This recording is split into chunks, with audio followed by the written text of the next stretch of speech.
Got it. You got it, huh?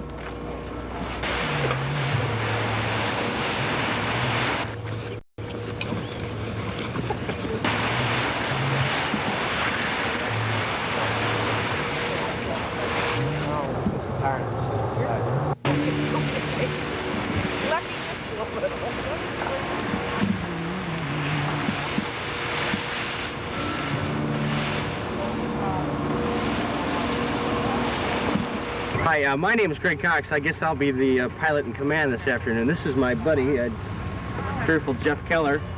He just got his private pilot's license, and he's going to drive our truck this afternoon.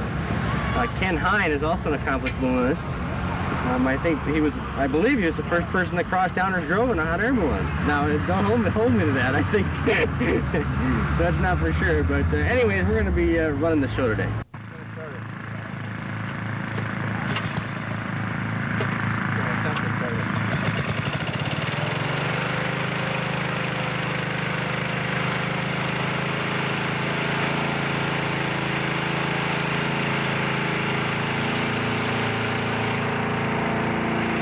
About 8 or 9 different manufacturers. This is just the most popular. This size here, it's called a Raven 7. It's about 70 feet tall and 77,500 cubic feet. And the balloon next to it, the blue one here, is about twice the size, almost twice the size, cubic feet. It's 141,000. It's about 90 feet tall. Today he's got about 7 passengers in it. It's not as maneuverable, but it's it's a moneymaker for the business. So all we're doing now is we're going to blow it up with cold air. When it gets inflated, pretty much with the cold air, we just heat the air up and the balloon just rises.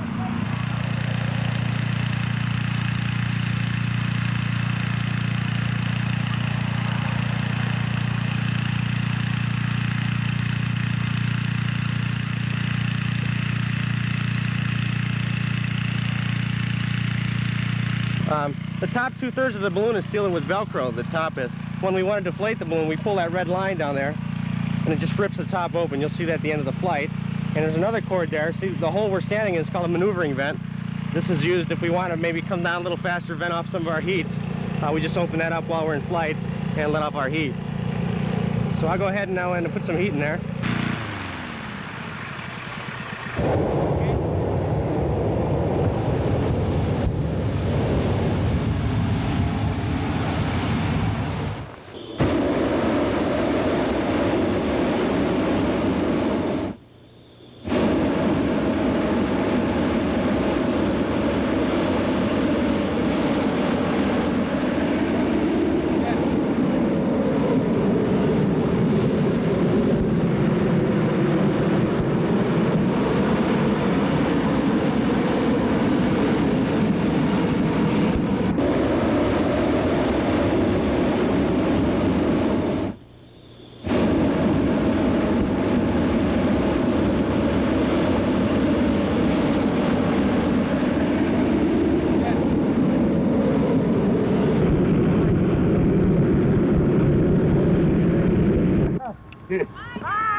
Not the clearest of days, but it'll still be pretty nice. It's a pretty nice day for flying. Balloons actually fly better in the colder weather because we don't need as much heat to lift off the ground. So, this morning it was about, 40 degrees, so it's pretty nice weather for flying.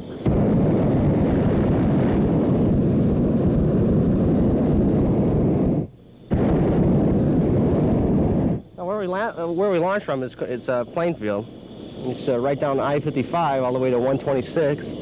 And it's about 5 miles west of Old Chicago in Bolingbrook. Old Chicago is where we usually launch from, but we went a little farther west this way because we're going east today, and we want to fly a little longer before we get into Midway's flight path. So this way we'll be able to get a longer flight out of it.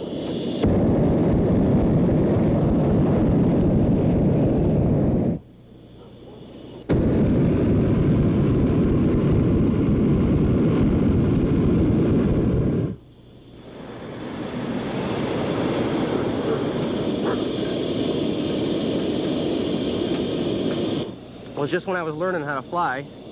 Mike, the guy in the other balloon, taught me how to fly. I've been flying for about 3 years now. And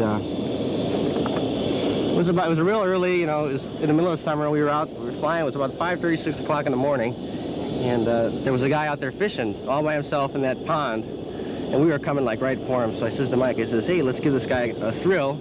Let's put it right in the water right next to where he's fishing, you know. And Mike says, hey, okay, that'll work out good. So I took the balloon in and we got pretty close to him, and about 15 feet away from him, we sat down in the water. It was a real nice, calm morning. We just sat there.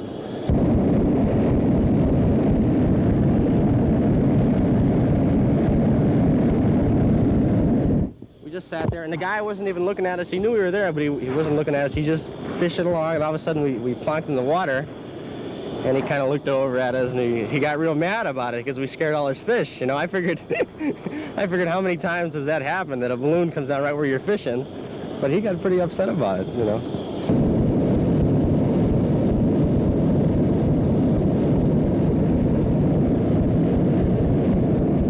Well, we don't say I landed right in somebody's backyard. Nobody was home, but the guy came home, and he was just thrilled to death. And all the kids pile in, and we usually take, you know, their pictures and that kind of stuff.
That's something the chase driver has to go by, you know, because he always figures that we land anywhere from like an hour to an hour and a quarter. So when it gets about that time, he knows we're looking for a landing spot.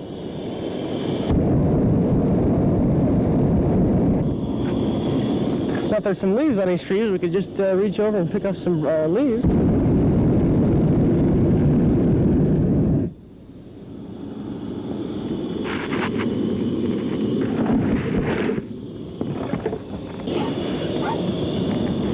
Shit, this Old Chicago hasn't been used now for about, I'd say, 4 or 5 years, you know, and I was just up for auction a couple months ago, and they wanted, I think, $4.5 million for it, but nobody had bid on it. So, we were thinking it'd make a nice balloon for it. We could just open up that dome and launch our balloons right out of there. Or Mike was saying it could be a nice company headquarters for band roll-on. They're pretty lax on the, you know, FAA is pretty lax in the rules governing balloons, just because we stay out of trouble pretty much, and everyone likes them. It's not like a plane landing in your yard. But, you know, we're supposed to stay 1,000 feet above congested areas, but, you know, a lot of times we come in right over, you know, rooftop level.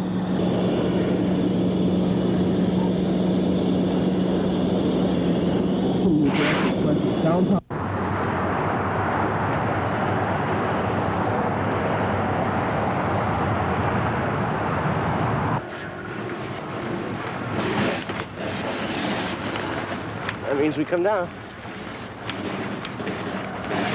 You want to get the crown line?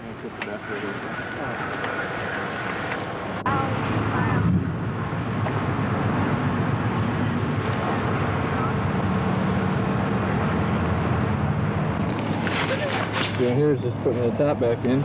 All it's holding you up there is Velcro. 2/3 of the top is held in by Velcro and 1/3 of it's sewn in. You do this before every flight, or after every flight. Our pilot would get over here, it'd be a lot easier.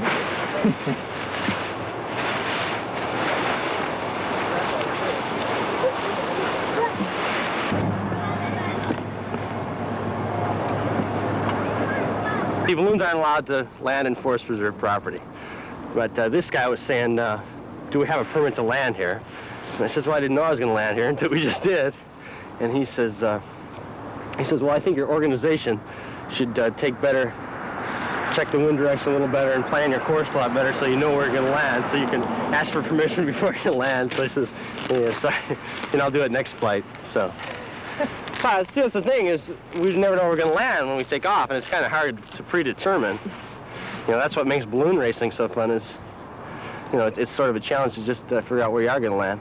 And you saw today, it's pretty hard to maneuver where you really want to if you don't have the winds that cooperate, so. Everything worked out good. Okay, now we're going to serve the traditional champagne after the flight, La Dame Perignon, André. And the reason we serve champagne, it's a tradition from 200 years ago. The first flight of man was 200 years ago this year, 1783. First flight was in a balloon. It's a smoke balloon. They just built a fire underneath it. Couldn't really put anything in it. They didn't know if man could live above the surface of the earth. You know what the atmosphere was up there. So first time they sent one up, there was a rooster and a duck and a sheep in the balloon. So they let it go, and you know, they didn't have modern trucks like we got over here. They had to chase it on horseback, and it was going too fast for them to catch up to it. So when they caught up to it, the rooster, the duck, and the sheep were fine, but the farmer that found the balloon first didn't know what the hell it was, so he dragged it behind his horse, stabbed it with just a pitchfork, just ruined the balloon.